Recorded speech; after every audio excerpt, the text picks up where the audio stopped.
Log on, tune in, find out.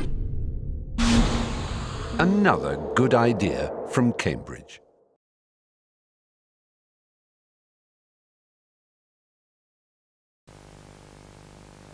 Jean, when you came up to Cambridge, what led you to read anthropology at that time?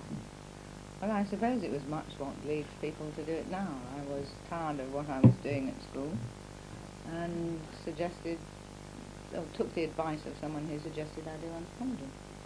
I didn't know much about what it was, but I thought I'd try anything. But you had a background in the colonies and elsewhere.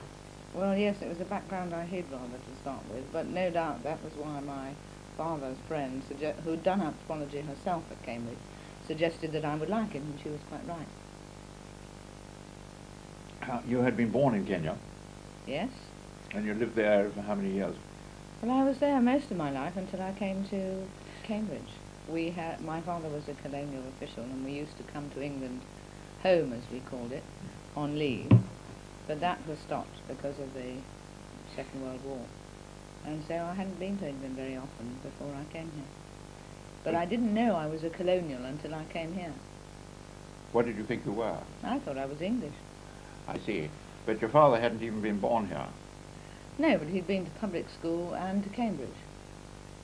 And he thought of himself as English too, although his family lived in Turkey. And they'd lived there for many years? Oh, generations, yeah. Ever since the original La Fontaine? Oh no, the La Fontaines left France and then they wandered about a bit. They went to Switzerland and England, and only then did they go to the Levant. But professional migrants, I suppose they were. My father just continued the saga. But your father's family were presumably in trade or mercantile. Well, activities. they spread into all aspects of business. My grandfather's particular expertise was in rugs and carpets, which he both collected and dealt in. But I don't remember him very well. But so when you came here, you had been at school in Kenya when you came here? Yes, I went to the government school, which was considered a rather radical thing for my mother to do in those days.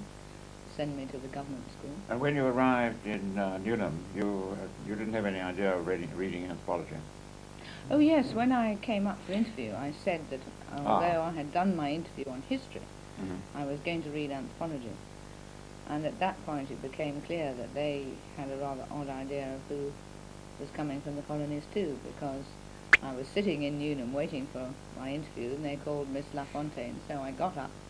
And the secretary said, no, not you, dear, the girl from Kenya. And I had quite a time to persuading them that it was me. You mean they were hoping you were black? I think they were hoping I was black. Yes. So you did, you came up in 1950. But yes. And that was before Maya Fortes had come here? No, it was his first year. We were his first intake of undergraduates, I suppose. And who else was doing the teaching at that time? There was Ethel John Lindgren, a very dramatic lady with a fur hat, about 6'3" she seemed to me, followed by a rather small husband who was a millionaire in lap terms.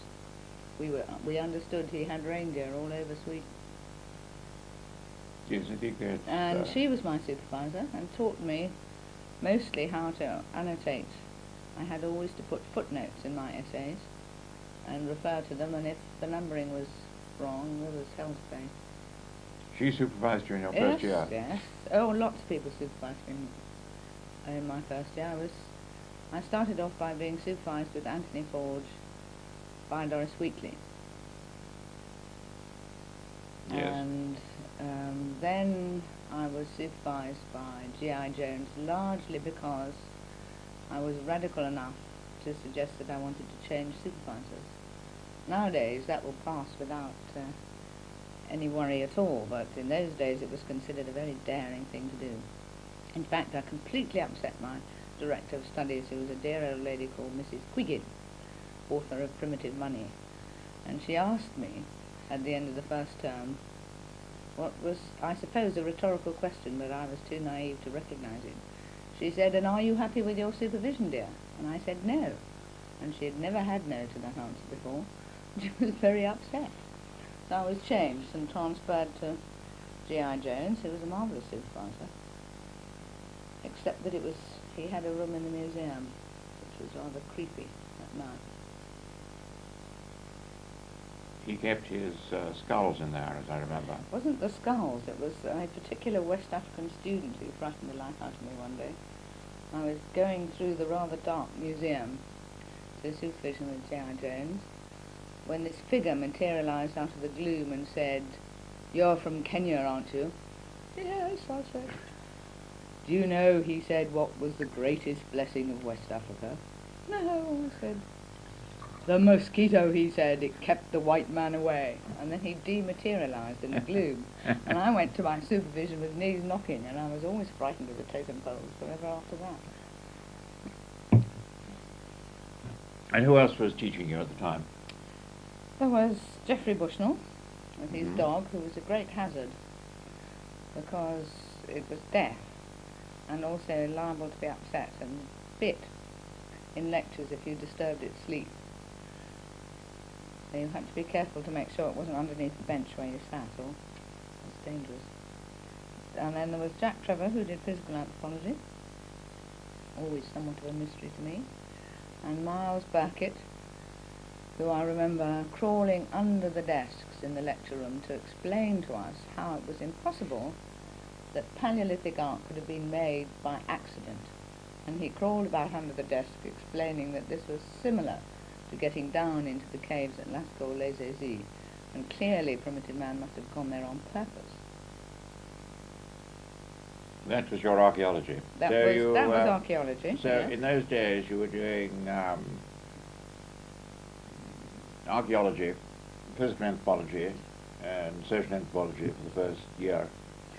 We had a 2-year part one, but it was changed in the middle, so that we had just done a 2-year part one with archaeology, physical anthropology, material culture, as well as social anthropology. And then we had to somehow fit in a 2-year part two, which is what it changed to in one year. Yes. Which included an optional subject, which could have been statistics, social psychology, economics, or something else I can't remember. But Linguistics, was it? Perhaps I not. don't know. It's mostly still the same, as you know. Yes. Noor Yeoman and I took economics, which was more disastrous, I think, for Peter Bauer, who taught us, than for either of us. We didn't understand it, but he was upset. It was called colonial economics, as I recall. It had to do a great deal with the price of oranges, as far as I remember. Cocoa beans, I think, in West Africa. No, this was the first. Yeah, there was part one of the economics tripos, or a part of it, not specially designed for us at all. And as far as Noor and I were concerned, completely opaque. But I suppose we didn't believe what the basic assumption that other things were equal. Apart from the teachers that you've just mentioned, there was just, you say there was just GI, Maya Fortes had just come here, Ethel John Lindgren. Yes. That was it. No, you taught me at one stage. And various research students did teaching. Emrys Peters was here and taught me for a while.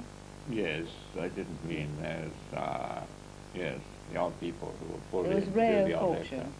And Rio was here, yes. Who also taught me. Yes. Which was very alarming. Was it? Why? Well, Noor and I used to go to supervisions with him about from 11 o'clock, I think it was, downstairs in the old department. And his room had a window onto Downing Street. And at some stage during our supervision, but it was never clear, it was never exactly the same time, there would be a bang on the window and a voice would shout, "Meat!" And Rio would rush to the window and open it and bring in a parcel of meat. But of course the tension was waiting for this interruption, because it would always disconcert Rio and it used to alarm us, and besides his conversation was a bit hard to follow. You learned something from him, did you? Not a great deal, but he was a very charming character, and one Noor and I used to go to his lectures, not because we could really follow them, but because we liked him and we felt someone ought to go to his lectures. We once had a bet, a competition rather, not a bet, as to who could take notes for the longest in Rio's lectures. You probably were the only two students there. As I Yes. recall, the great thing was to avoid being the last student left there because you had to come back the next week. Yes. Well, we did try and organise a rota between John Blacking and Noor Yarman and Anthony and myself, but it was very difficult to organise. You've recited a few names of your distinguished co-alumni. There was Anthony Forge was there at the same time, Yes. and Noor Yarman, Mm-hmm. John Blacking, you just mentioned. And Julian Ree, Yes. who had a marvellous digs in, was it the Oyster House, Garlic Row? That's right, yes. Yes, he stayed there for a bit. He didn't, he was not one of the ones who became a distinguished anthropologist. Well, he's made a lot of money, perhaps. Better. He's, yes, director of Longman Greens, yes. And then there was the mysterious Anne Peters, whom you may remember, who was a very clever girl. She was a Hungarian refugee, much younger than we were, and she'd only started to learn English when she was about 16. She really was very clever, but she went to Canada, and I've never heard what happened to her. And a few other people who came into anthropology from other subjects after part one, like Martin Southwell. And Wyatt McGaffey too, who's in America. Was Wyatt McGaffey here at the same time? Yes, he and Martin Southwell came from English, I think, into anthropology in part two. So they took 4 years and finished, I think, a year after I did. And Reynolds, was he there at the same time? That doesn't mean anything. Barry Reynolds. No, it doesn't ring a bell. Campbell? Yes, he was just ahead of me. John Campbell. John Campbell, yes. And so was Malcolm Raw. And Malcolm Rule was here yes, at the same time. Derek Stenning and Ray Smith were just going out into the field when I was a first year undergraduate. Yes. And came back before I'd finished. I think. I remember Derek showing me a large book and asking if I read French, and so when I said yes, to test me, he handed it out and said, well, what's that? And I read The Elementary Structures of Kinship. That was to be, what, 1950, I suppose? 50, 51. He just got it. So the Derek Stenning and Ray Smith went off in your first year. I think so. I'm not very clear about that because they were certainly back And before they I were, went into the field, yes. which was 1953. When did you finish your degree? 53. I went straight into the field. Did you? Terrifying. Without any more ado? Not much more ado. Finals was in June and I was in the field in November. What was it that financed your going there? Well, I had what was known for some administrative reason as a junior bursary at Macfarlane College, Yes. which meant that I had a scholarship, a Yes. research scholarship, attached to the East African Institute of Social Research. And that was being run at the time by... Audrey Richards, who was my supervisor in the field. So, in fact, you got your fieldwork training out in East Africa with On the Audrey hoof, so to Richards. speak, yes. And she had a planned program of some kind. Well, she used to call you in from the field from time to time to give a Yeah, I report. mean, before you went to the field. Well, before I went to the field, I was told to learn to type, and I had to have a session with Wilfred Whiteley, the linguist, to work out the outlines of the Gisu language, which had not been written down. And we found a student at But who directed you towards the Gisu? Or did you stick a pin in a map? No, Audrey Richards did. In fact, I see. Well, there was some direction. There was a plan of research, and I had the choice of either going to study the Gisu or participating in a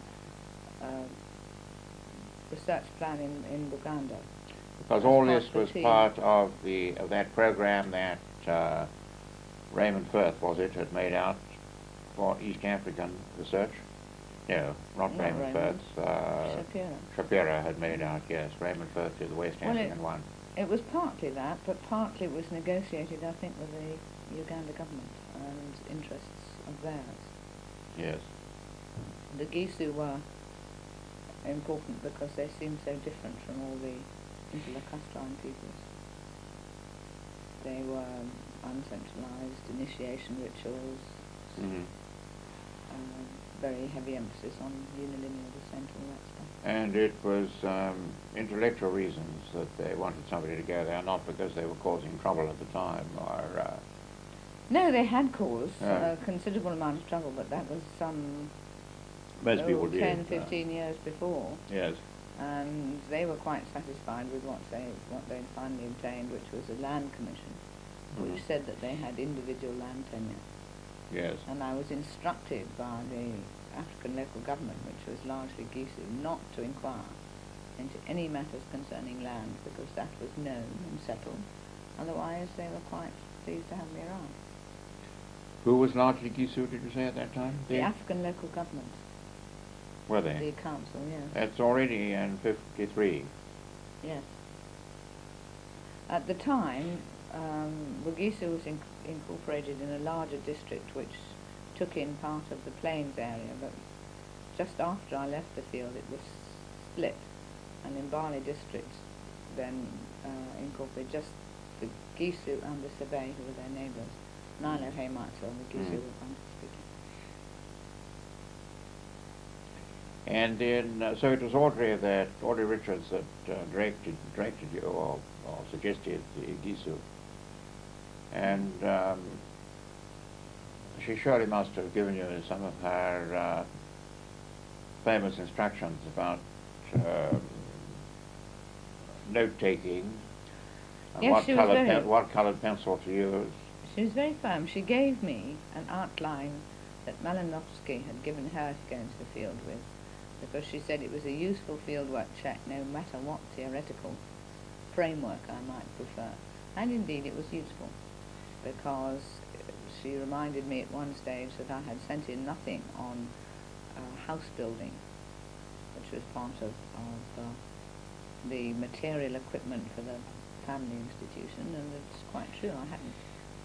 She gave me that. She also insisted, because she was very nervous about people losing notes, since she had lost notes, she insisted that we type our field notes with carbon copies which were sent to her. So carbon copies went off once a week to her in Macfarlane, and she would comment or not as she felt inclined. We were also... And you typed these out? Yes, well I had to learn to type beforehand. So every evening you sat there in the tropical twilight, bitten by these non-existent mosquitoes. I sat by my pressure lamp, yes, and typed away. It was very hard work, because the villagers all went to bed about 9 and were up at 6 in the morning, and they thought I was very lazy, well, because I didn't get up till 6:30. But the fact of the matter was I might well have been typing till 12 the night before.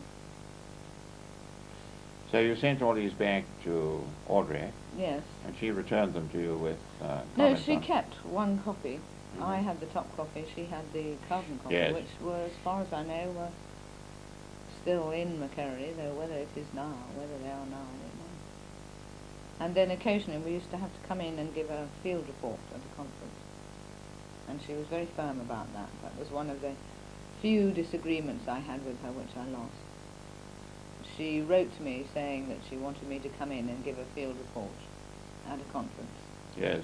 On such and such a date. And I wrote back saying that I couldn't possibly make that date. It was much too soon. There was something going on which I would miss if I had to go to Kampala, which was, 200 miles away. And no, I certainly couldn't come. And by return, I got a little letter saying, "Dear Jean, For politeness' sake, I may have phrased my suggestion as a request, but it was, in fact, an order. See you on the whatever it is. So I went. She was, of course, quite right. It was very good for me to write up the stuff, but I was right in that they did the twin ceremony as soon as I left. You never saw it again? I never saw one.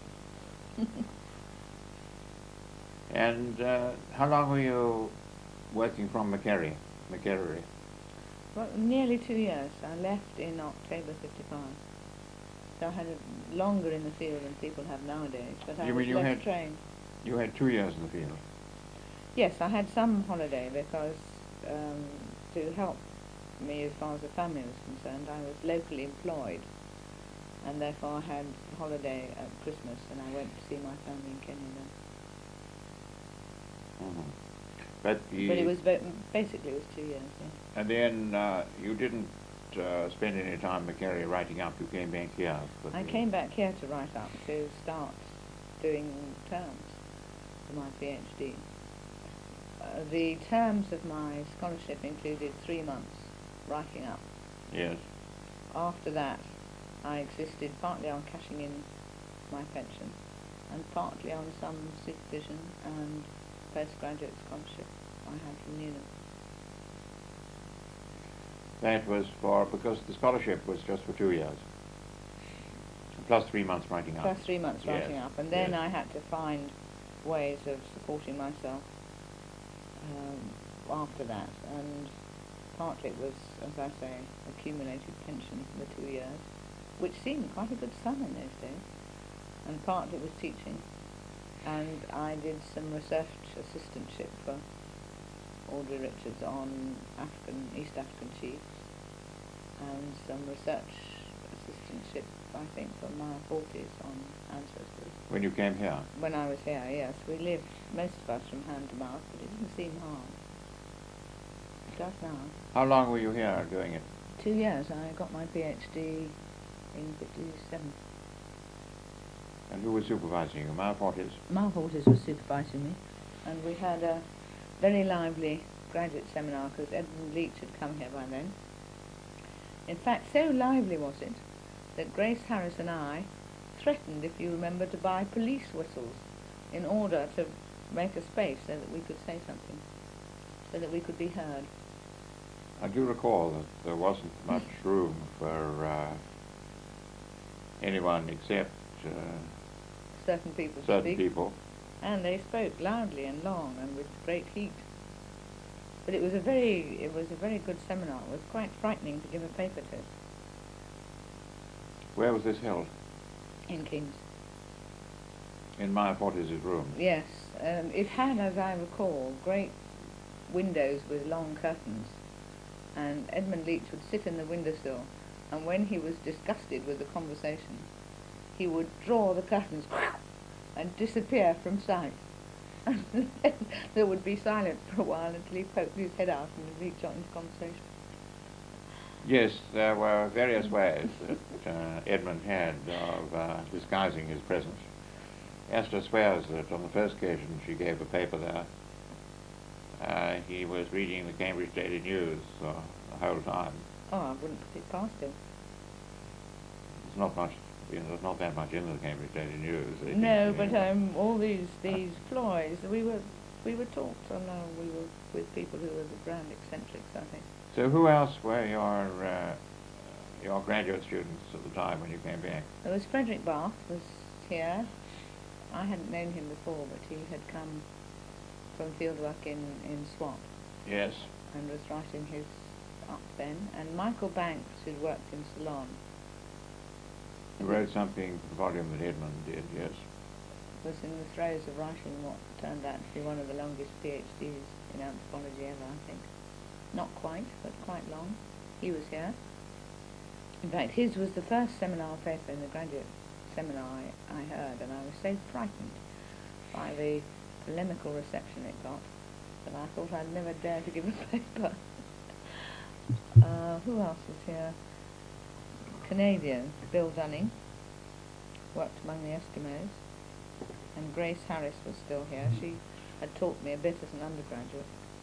And she and her husband Al were still here, I think, when I got back, briefly. She taught you Before here they in left. Cambridge? Yes.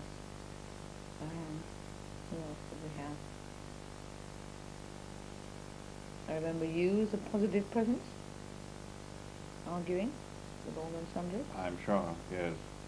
Martin Southwell came back while I was still doing my PhD, because he had gone out to do the Buganda study that I chose not to do. Yes. He hadn't had a choice of fellow coming second. Mm-hmm. Nur Yaman came back. He was back from Ceylon. Yes. And who else? There was a changing scene, but it was very lively. We seemed to spend a lot of time with each other and in the pub discussing anthropology and related matters, very often related matters. So. And then you finished in 57, Yes. and then you went to America for a while. Then I went to America for a year, yes, on Partners Foundation to Chicago. And after that, I got married and left anthropology for a while. So What were you doing at Chicago? Not a lot, because I had this lovely fellowship, which was postdoctoral, and so I had no obligation to do teaching, no obligation to take any exams, and in fact, I did write a paper for the AAA conference, but mostly I just explored the American social science field. I got a bit bored, and for a while I took an unpaid job, which was very hard to get. It was very hard to persuade Americans that you wanted to work for no money. And I took this place with the Chicago Herald Tribune in the Market Research Department to look at quantitative methods. I had wanted to get a job on the Skid Row project they were running in Chicago, but they wouldn't have me because I was female. So I did this instead for a while. It was very interesting, enlightening. Taking around questionnaires was quite appalling, but it was something I had never done, so I learned it. You were walking around knocking at doors. Yes, with a questionnaire which, if the respondent was in a good mood and quite educated, took 3/4 of an hour. So you can imagine how long it took with someone who was either busy or reluctant or didn't understand.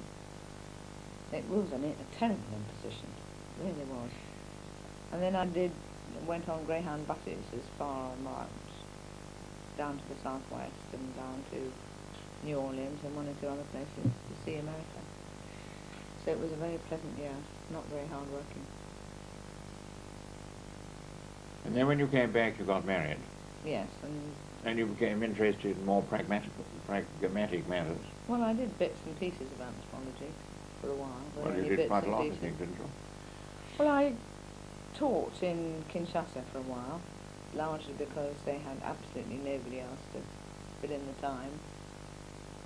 The university was Jesuit-run, Catholic and Belgian, so that to employ someone who was at best Protestant, at worst atheist, female and English, was something that they could only bring themselves to do because they had absolutely no choice. It took years off my life learning to lecture, or lecturing in French, but luckily the young Congolese, Zaire, had not much better French than I did, so we muddled along together. But you also did some research work when you were there. Yes, Jim Bahanan had got a massive grant from Ford, I suppose, to do a comparative study of 12 African cities, and he was sort of dealing them out like hotcakes. He'd wanted me to do a re-study of Brazzaville, which had been done before the First World War. But since diplomatic relations with the ex-French Congo were currently broken, and there was no ferry, I declined to do that, so he suggested I did a study of Kinshasa instead. It was still called Leopoldville at that time, and it was a very dislocated sort of a place, but I enjoyed the field work in a way. It was urban study and very difficult to try and work out how one was to even start in. I was supposed to be studying urban leadership. Well, most of the urban leaders in Kinshasa were ministers and presidents all dead and in exile. They had been translated to quite another framework, so it was a bit difficult to... But what were you, I mean, how did you set about this? You, I mean, it wasn't, you were doing a study of a whole town, which was a huge large, town, yes, huge, full of complicated refugees. town. Well, what I did was rather crude. I had very little training. I got to know the various localities, which seemed to me have different characters, partly because of the way they were built and the date at which they were built. And then I picked 3 areas of the city to investigate and took a sample, a random sample from the dwelling units, and did structured interviews in each house. I say 3. My third was going to be part of the squatter area, but it became so violent there, and outsiders were chased out with sticks and stones, and I decided that I would not pursue my inquiry. Which year was this? It was the end of 1962 to the beginning of 1963. I was supposed to do this in 6 months. It was a rather crazy project, I must say. But I did something. It's a bit shallow, but it was something. I enjoyed the place. And then you, but you spent a lot more time than 6 months in Kinshasa, obviously. Oh yes, we were there for nearly 2 years. We went out there in November 61 and were there until June 63. So I had a year in which I was teaching part-time in the university and not doing research before this started. And then from Kinshasa you went to Rhodesia, now something Zimbabwe. Completely different, yes. We were sent to Rhodesia where we lasted 8 months. We were posted there for 2 years, but we were declared persona non grata after 8 months. Came back to England in a hurry. So I don't really know a lot about Rhodesia, Zimbabwe, now. And then when you came back here? Then when I came back here, I started teaching at Birkbeck, college in London, which suited me at the time because the children were still quite small and Birkbeck teaches at night. Yes. So that I would teach 6 till 9 on one night a week and do classes 6 till 9 on another night in the week, and I could still be a reasonable mother at home. And I did that for 3 years and then went to the L.S.E. where I've been ever since. You went there in? 68, just in time for the student uproar, the second student uproar. Yes. Well, now that you've said something about your own career, what about a few words on the subject of those anthropologists you've met along the line, like Audrey Richards, for example? Well, I've said quite a bit about her in the introduction to her festive. She was the most lively person. The Institute of Social Research in Kampala revolved around her in a very special way. It was not perhaps run like clockwork, but it was certainly an amusing place to be. And the dramas were always so vividly recounted when one came in from the field, which I did, I suppose, 4 or 5 times during my 2 years, not much more than that. There's always some late crisis. There was the driver's nose, which had been cut off by his walking through a plate glass window, and how it was perfectly all right, it was going to be sewn on, and the right way, said Audrey. Think how clever. There was the drama, which I also recounted in her Festschrift, of the fact that the college authorities had got their surveying of the land wrong, so that they built a portion of Audrey's director's house on someone else's land. And he, being a cunning Uganda landlord, waited until the walls were 5 foot high before saying anything, and then said with great amiability that perhaps they could share the house. Now, the whole institute admired Audrey for her calm and coolness in the face of much provocation, because he would be sitting on the veranda, ready to greet her when she went round to inspect the house, saying, "How pleasant it will be in the future when we can sit as neighbours on our veranda and contemplate the experience of our lives." Audrey said she was all for participant observation, but when it came right in the living room, she thought it was a bit much. Though she was an extremely sympathetic and encouraging supervisor. At times one despaired of ever making sense of anything, and she was always ready to make the right question or pose the right question so that you then started to think on more constructive lines or point out what you had already said to her. It was a great pleasure, and she assembled a team of very interesting people, so that although one tends to think of the social life and the entertaining things that happened there, there was also a very good coordination of research. There were some odd occasions, and I think Audrey herself despaired of us in some respects. She once announced at the conference party that she thought the younger generation was doomed because they seemed to her to have no initiative. When I was young, she said, at conferences like this, we would be having a great time, dancing, singing, sleeping around. What do you lot do? You sit here and drink, she said. Feeble, I'd call it. We were all a bit disconcerted by this, and wondered if this was her oblique way of referring to the fact that she pretty well knew what was going on in all directions, whether it was obvious to anyone else or not. But she was a very great director of the Institute, and I think everyone was very fond of her, however much it, so many times they battled with her, which they did as well. Who was there with you at the time? Aidan Southall and Lloyd Tom Fallows. Who else? There were a number of people working in Buganda. After I think it was Martin Southwell only at the time. Audrey herself was working in Buganda. The Bohannans, for part of the time I was in the field, they worked over the border in Kenya. Oh yes, that's right, on their second field trip, yes.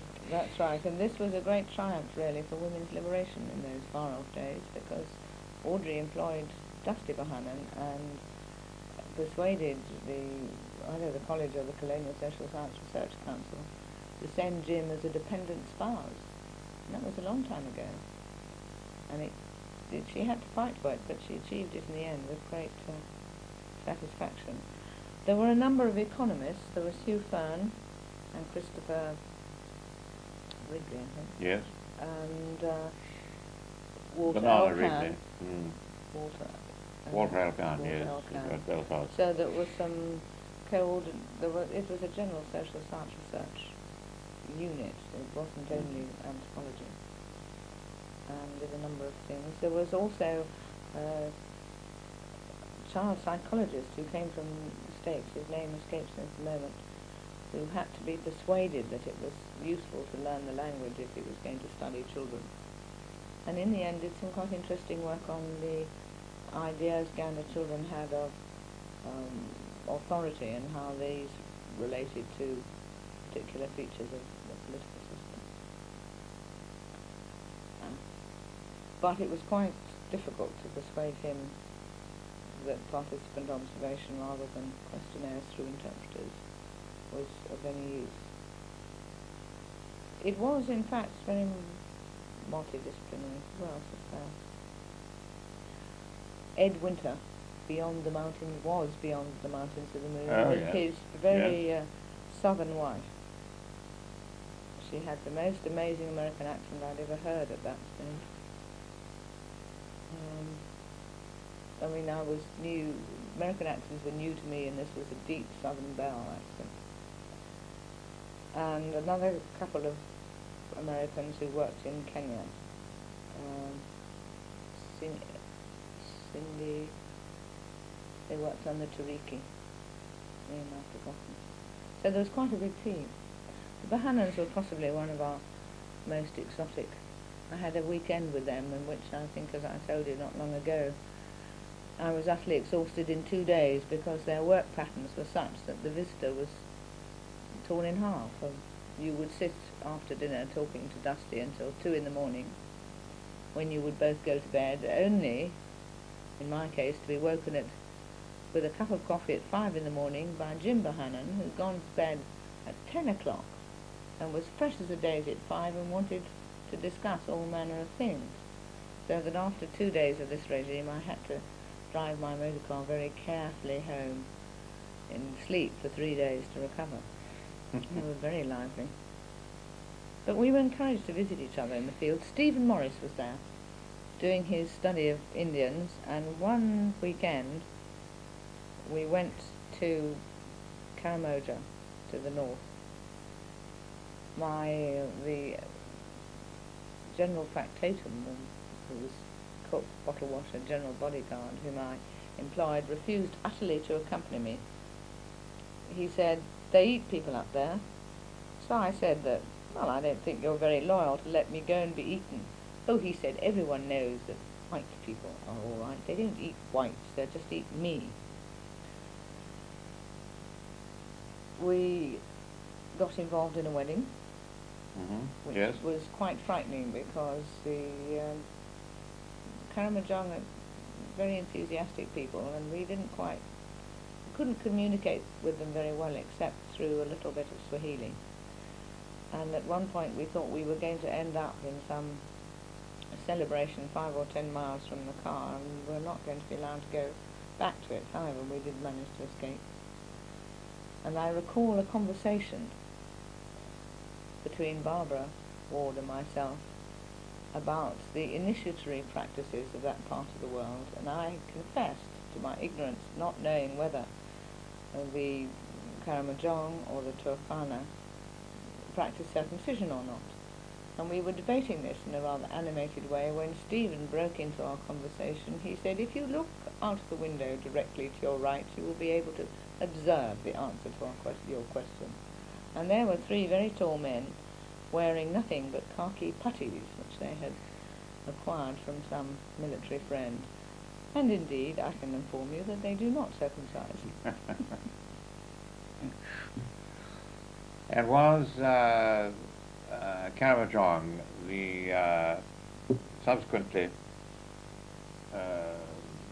Gulliver was up in that area? Well, Gulliver was further over among the Turkana. It was Dyson Hudson. Dyson Hudson. Who that's was right, in fact right. here, but he was Hudson when I knew him. When he did his research, he became Dyson Hudson. Oh, did he? Yes. And yes. he did, with his wife, who was an ecologist, did a study of the Karamojong. Yes. And changed the spelling of their name, which caused me a great deal of difficulty somewhere. But Gulliver was out there at that time? Gulliver had gone back. Ah. I didn't meet him until later.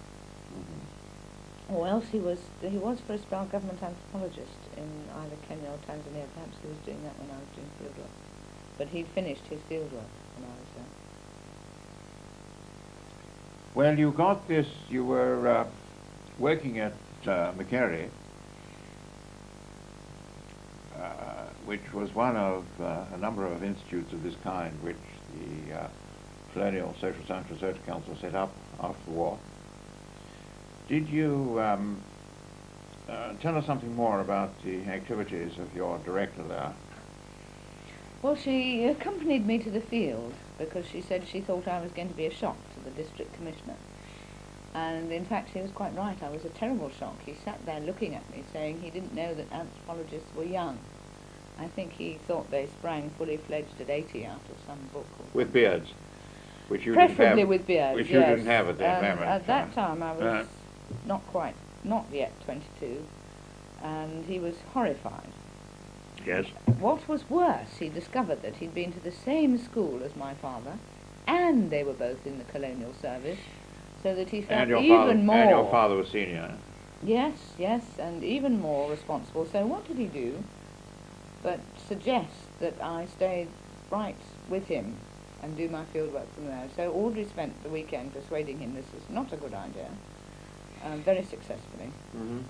And then we left, and then came the incident which I think Audrey told several people as how I saved Jean's life for anthropology. Because as we were leaving, Audrey had charmed the DC out of all his objections, though some were to surface later. And so when we were leaving, he said with utmost amiability, "You're not going to take the long road all the way round to Truro, are you?" And Audrey said, "Well, I didn't think there was any other way." He said, "There's a new road. Let's take the new road." And Audrey said, "Is it open?" So he said, "No, but we're all using it." So he explained how we got onto it. And true enough, it was the most marvellous road. In those days, a marvellous road was a gravel road. And Audrey speeded up her car, and we were zipping along at 60, and she was talking about what she thought I could do in Gisu, when suddenly we came to the end of the new road, which was signalled by a large tree trunk across the road. Whereupon she stepped with great efficiency on the brakes. We went round in 2 circles and ended up with the bonnet right in the tree branches, in dead silence. She backed away a bit, and then it was clear that everybody else had gone round this tree, so we followed the track round the tree. And as she accelerated onto the main road again, she said, "Do you know what I was thinking?" I couldn't think of anything that anybody was thinking, so I said, "No." And she said, "Well, I was thinking, you know, I may be killed, but Jean will only be seriously injured." I thought it was quite kind of her. But the field work was, it was such a surprise, because in those days we didn't talk about it endlessly beforehand, and I can remember walking through a plantation of bananas and thinking, I'm in the field, now what do I do? But you had read, no, you had not read Chisungu beforehand, because it wasn't published. No, it wasn't published. I had been lectured to by Ethel John Lindgren on the advisability of learning string figures, so that you could sit in the middle of a village doing string figures, and someone would be bound to come up and ask you what you were doing. The point being that you would then discover which member of the village could speak your language. That was certainly a piece of advice descended from the Torres Straits expedition. That's it. That's all I because remember. As you remember, when you were here, the librarian was Kathleen Rishbeth, Haddon's daughter. Yeah, indeed. And she had written a book on string figures. So we got string figures. So that it was very important to do string figures in those days to amuse the natives, and so the natives could amuse you. But I was put into a convent to start with. So well, I spent in Bugisu, the DC, having not been able to get me to stay with him, decided the next safest thing was to put me in the convent of the sisters attached to a mission. Yes. Which disconcerted both them and me, and took me 6 weeks of weekly visits to get out of. I spent my time in the convent learning the language, which I was starting to learn, which was Latin? helpful. No, Dutch. No, I was trying to learn Gisu, yes. And trying to find somewhere to live which would be approved by the district commissioner. And eventually, the father, head of the mission, who was a very skilled man, great politician, said to me, "I know just the place for you. It's up on top of a hill.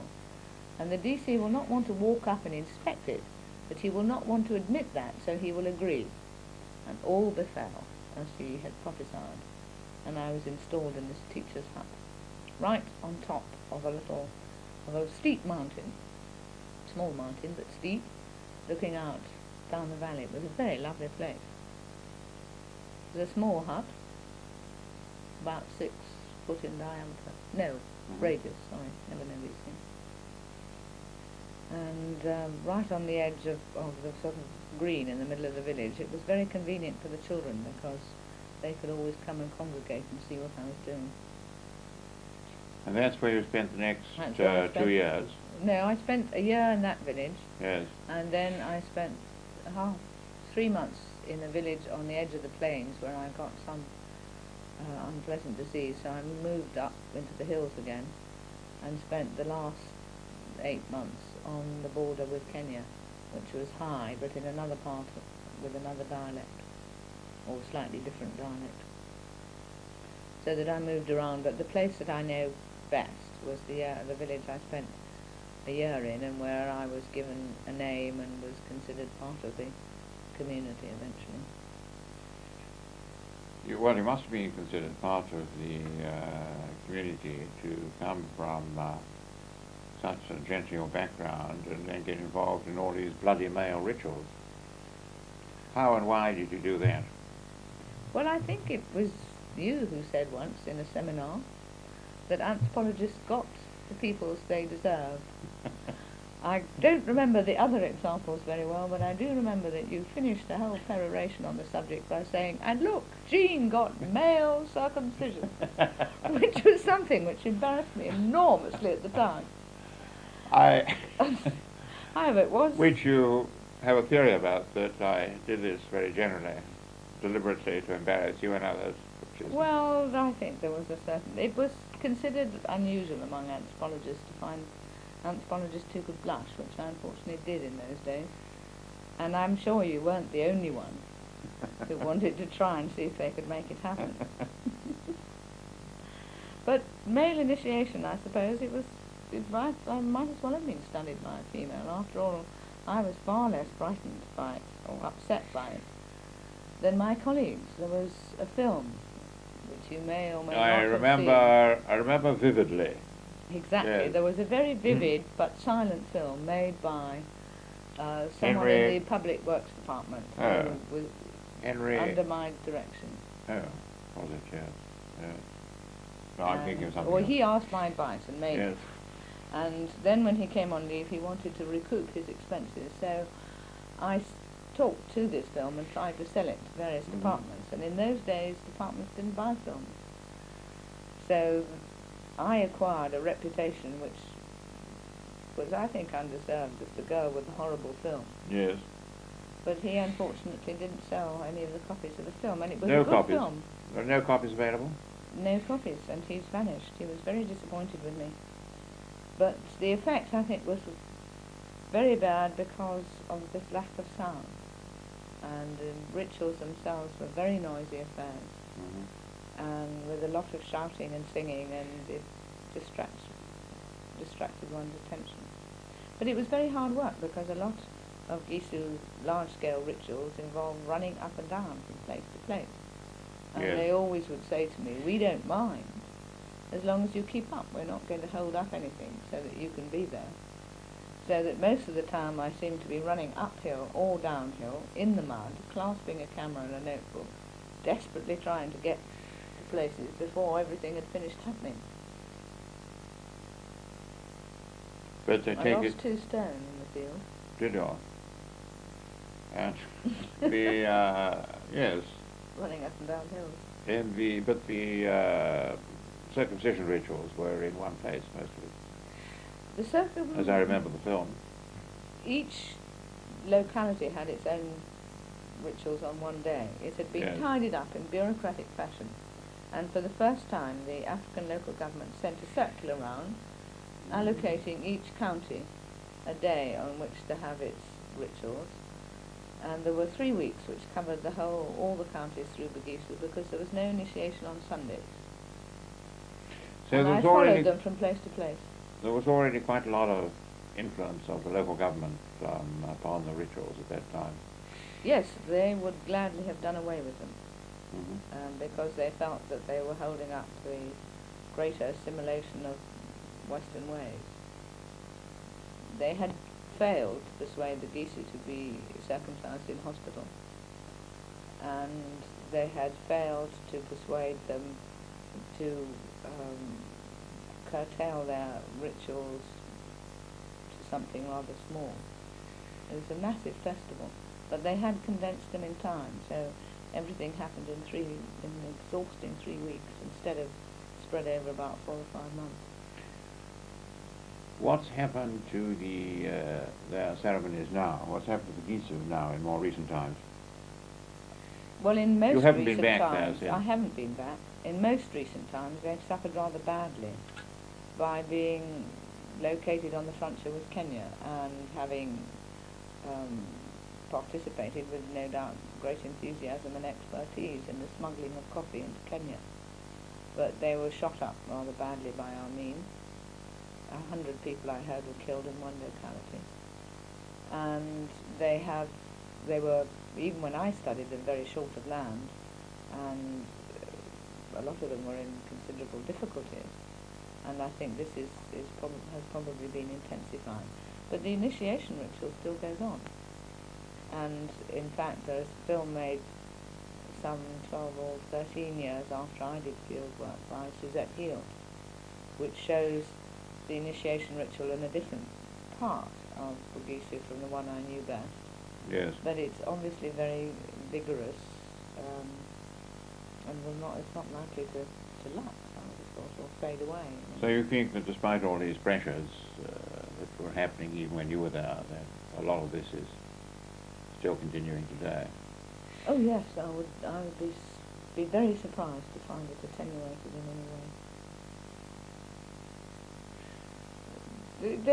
The missionaries and the government between them had influenced them a bit. 1936 age set is called fences. That was the year when the government insisted that they fence off the actual operation, because traditionally the operation was done in full view of everybody. In fact, yes. It had to be. And there was a little argument between the local chief and the African local government when I was there, because he had proposed to have a traditional ceremony for me, and the senior chief had heard of this and sent round to ask why there were no fences. And he said, she wants to see it traditionally. Traditionally there were no fences. So I had to back down there and say, well, I would see it the way they did it now. And the fences were duly put up.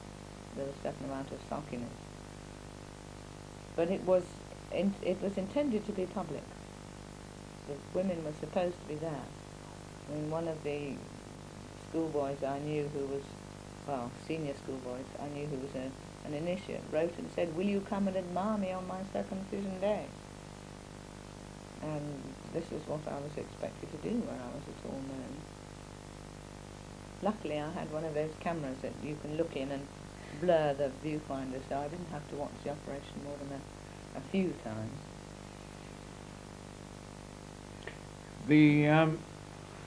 The place that you were working at in Macfarlane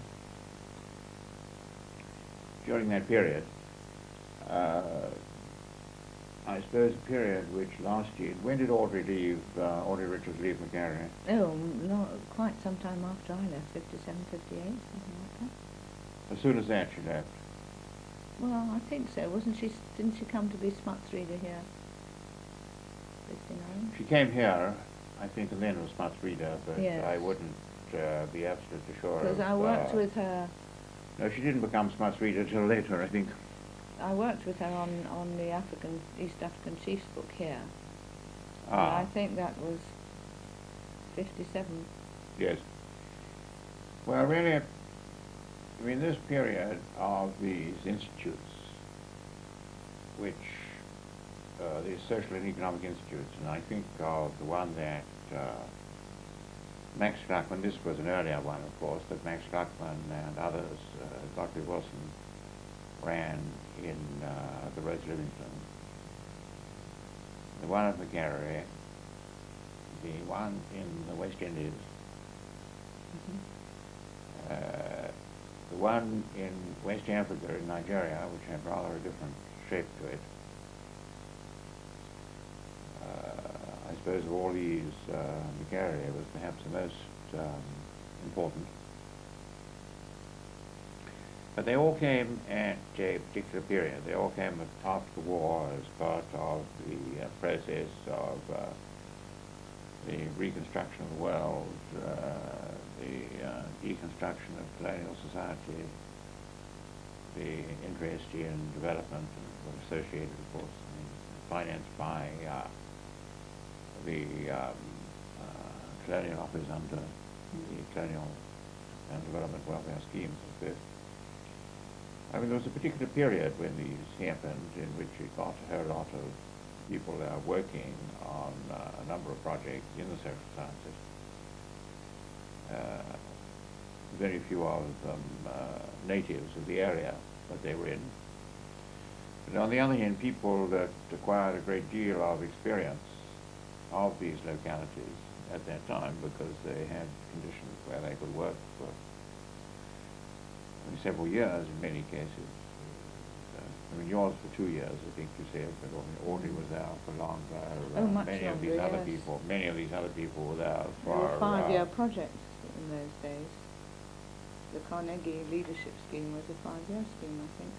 That Tom Fowler's was That's working right. on, yes. So Fowler's worked there for a long time. Many other people did that are noted figures now. So they got a lot of work in these areas. They worked in some kind of a framework, as you said yourself, with economists, with sociologists, if there were any that were to be separately distinguished from anthropologists in Kenya at the time, in Uganda at the time. And in a multidisciplinary setup of this kind, which was often led, by anthropologists. It was in Audrey's case, it was of course in the case of the Rose Livingston too, with Blackman. And that was a kind of period which sort of phased out.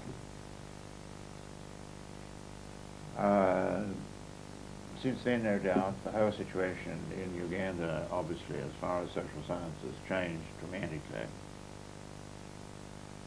with these institutes of this kind disappearing effectively. But what I wanted to ask you is what kind of change you think this has had, what kind of implications has this change had for social anthropology in this country and in America? Well, directly, the political changes in Africa have meant that it is extraordinarily difficult for anthropologists to do fieldwork in Africa, or in a large part of Africa.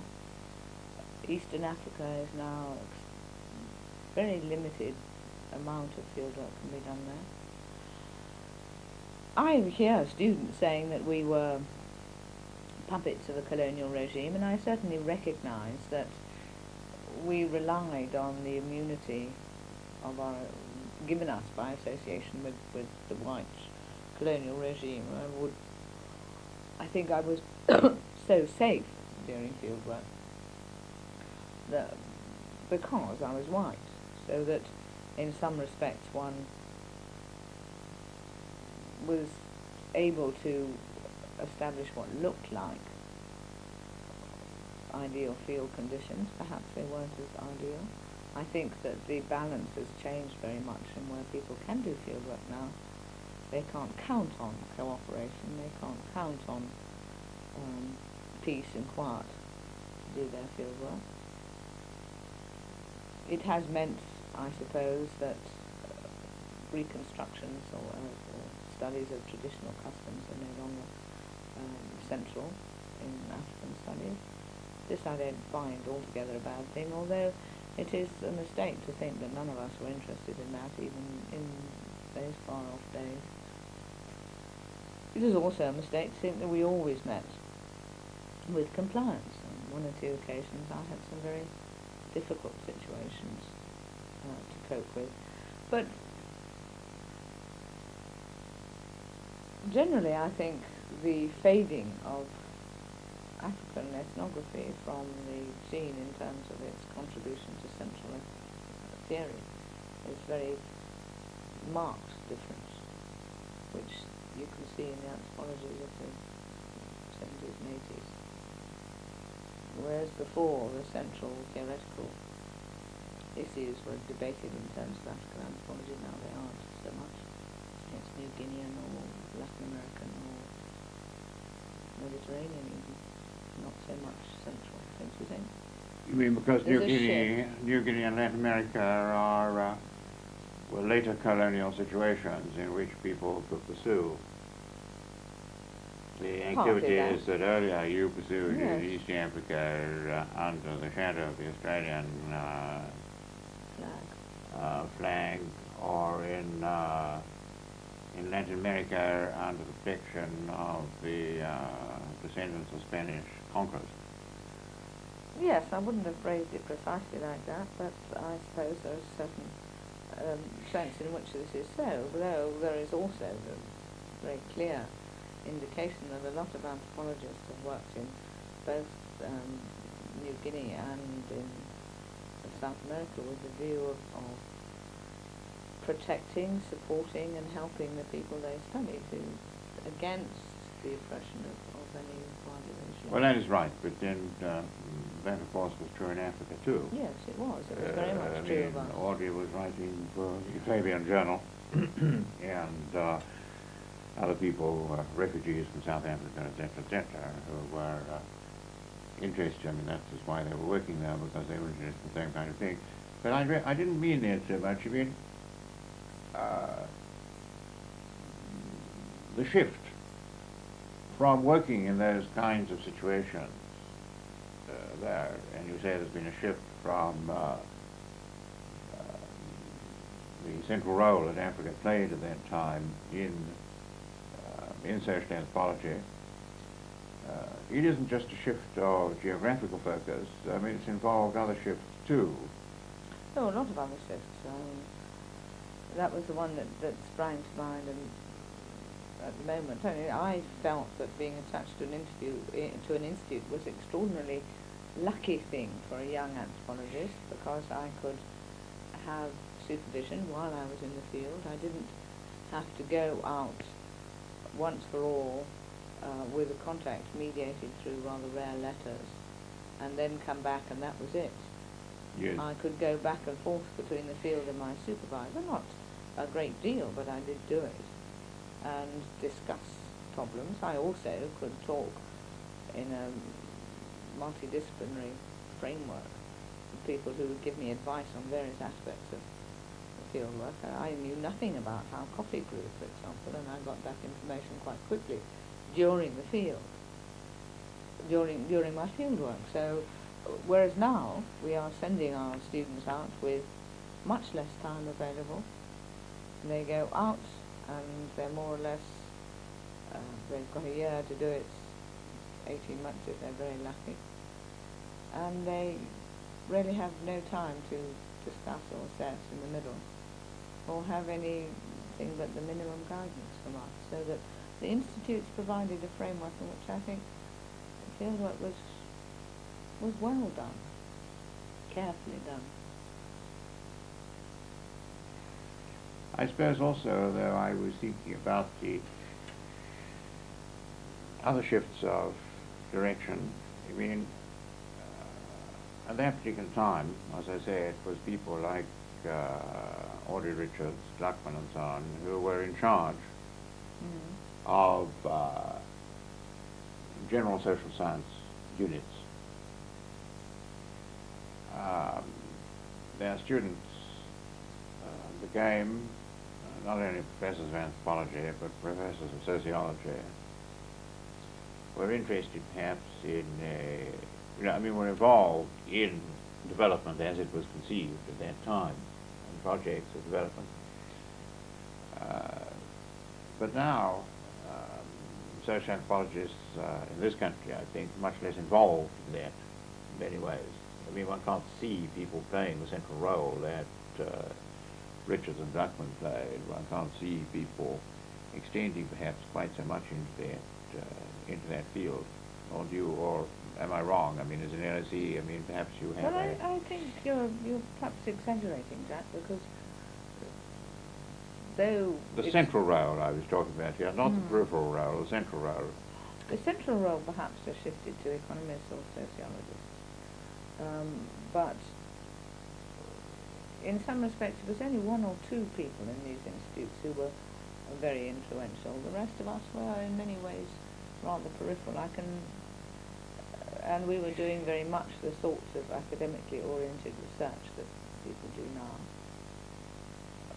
And the relationship with governments and with development and with other disciplines was very often mediated through the central person, and the success of that mediation was rather a personal one. I mean, if it was successful, it was because the mediator did it well. But most of us were very concerned to keep from being overtly influenced, I think, or constrained. I had a long debate with my conscience before I wrote a piece for the Kenyan and Ugandan governments about the difference between ancestor worship and a new cult which had sprung up, which was causing a lot of trouble and killing people in neighbouring Kenya, as to whether I should in fact be giving information. I think this is modern graduate students probably have had much the same sort of worries. We did distance ourselves from these things as well. Well, at one level, yes, but on another level, people were perhaps more involved in problems to do with the role of the chief in government, and simply to make this particular point about Audrey's work, Fowler's work. Oh, yes. I mean, work of that kind, which I don't regard as being development in a narrow sense of the word, but in a broader sense of the word. I mean, if you look at, I mean, it was a time when anthropologists were doing studies of kingdoms and were doing studies of political institutions in a major way, and were contributing to African political systems, for example. It's almost impossible to think of African political systems now being written by an anthropologist, because if it was earlier systems, it would be written by a historian. If it's a modern one, it'll be written by sociologists or political scientists. I mean, there's very little work on politics in that kind of a sense. I mean, people's involvement is in a sense shifted. I mean, much more shifted perhaps to the symbolic interest of that's very new. I know when I was writing on initiation ritual, my preoccupation with symbolism was considered very odd, and now it's the thing to study. Well, I mean, I didn't. Nuri Alman said the same thing to me. I mean, I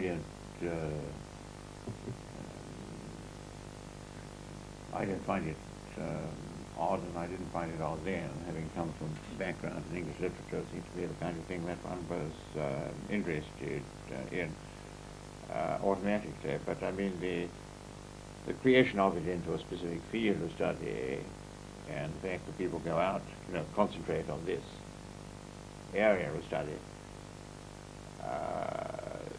not taking into account wider political issues and so on, which you at least were, in a sense, involved in at some levels, because A, you had this sort of plan of Malinowski's that was shoved at you, and B, I mean, although, in a sense, because you were representative of the colonial regime, you were to some extent involved in the politics of what was going on there.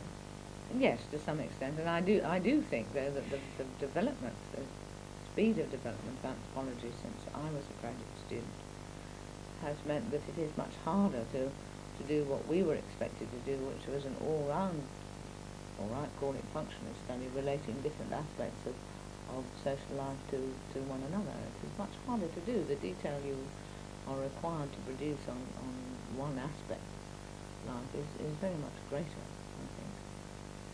Well, in part because the differentiation itself is greater. Yes, it's much greater than it ever used to be. I mean, the differentiation of life itself in those particular areas is greater as well.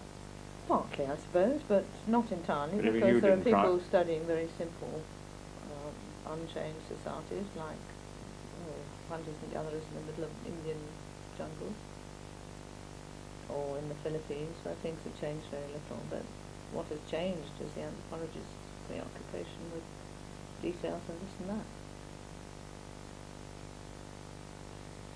But I mean, how would you make your study of the Gisu ritual more detailed than you did at the time? If you're talking about detail, I mean, what else would you have done now than you would do? What would you have done now differently than you would have done then? Well, it's difficult to know, because the Gisu found it very hard to produce exegesis, but I think I should have worked on that more than I did. They were impatient with questions like, what does that mean, and why do you do that, and what is that, how did that start, or any of these sorts of questions which the Ndembu seem to have tripping me off their tongue. And perhaps I should have looked harder for Mushona the Hornet. Well, I didn't know that the endeavour had them tripping off the tongue. It was perhaps that the field worker was more persistent Well, about it's very interesting because getting answers to how many angels balanced on the angel pin. that's possible, but you know that Turner spent some time studying the Gisu, and I was in a muck sweat wondering if he would get the sort of exegetical discussions or the more material on the nature of symbolism than I had managed to get, partly because he was a man and I thought the Gisu might talk more readily to him. But he didn't do better, and he admitted that they weren't really very keen on discussing why. He used to tell me that's the way it's done. They would say, if you don't do it like that, it isn't Gisu initiation. So there wasn't a great deal more that there wasn't a great deal more to get. I mean, But there wasn't a great deal more that you might have done anyhow. We have a few minutes left, and I want to ask you very quickly. I've talked about the Audrey Richards and their effects upon you. What about those other great figures that you encountered when you came back here? Sir Edmund Leach and Professor Meyer Fortis. Well, I think perhaps when I got back, the most amazing experience was Edmund, and he was the examiner in my thesis, in which we had what the external examiner from Oxford thought was an unseemly internal fracas about whether lineages existed in Africa or not. And I regret to say it got to a very simple level of it is, it isn't. I found him very alarming, so that I was quite amazed at my vigour in defending what I suppose was my own territory. But Audrey's work wasn't without its critics, you know, and I'm thinking of someone else who was very much the Cambridgean, and that was Ray Fortune. He came back from an RAI meeting saying that he had had an interesting paper of Audrey Richards, and he'd got up and told her that, of course, Gander clans were 90% water. I thought for a minute, and then having learnt Fortune language, I said, of course, Ray, they're people, and people are 90% water. It's a biological fact. And he turned to me with great anger and said, it's not a biological fact, he said. Any fact is a fact. And he stormed out of the bar. You had sussed him out. I had worked out the language, and he didn't like that very much. I think he liked the mystery. Yes, I think he created them. But you didn't get much out of Rio intellectually. No, not really. I mean, who did you get something out of intellectually? Well, Myers' discussions were always very helpful, and from reading his work I have found more and more. I got a lot from fellow students, from senior graduate students, from seminars generally, and a lot from Frederick Barth and Noor Yilmaz, with whom I discussed my work. I think I've always been glad to take ideas whenever I could find them. I think of my work as a bit of a collage of other people's ideas, although I'm told it shows very much the influence of the 40s school of anthropology. Perhaps that's because I was so impressionable when I was an undergraduate. It never really changed my mind, but I see it myself as having been much influenced by Edmund and his earlier work, not the later work, Political Systems of Highland Times. Yes.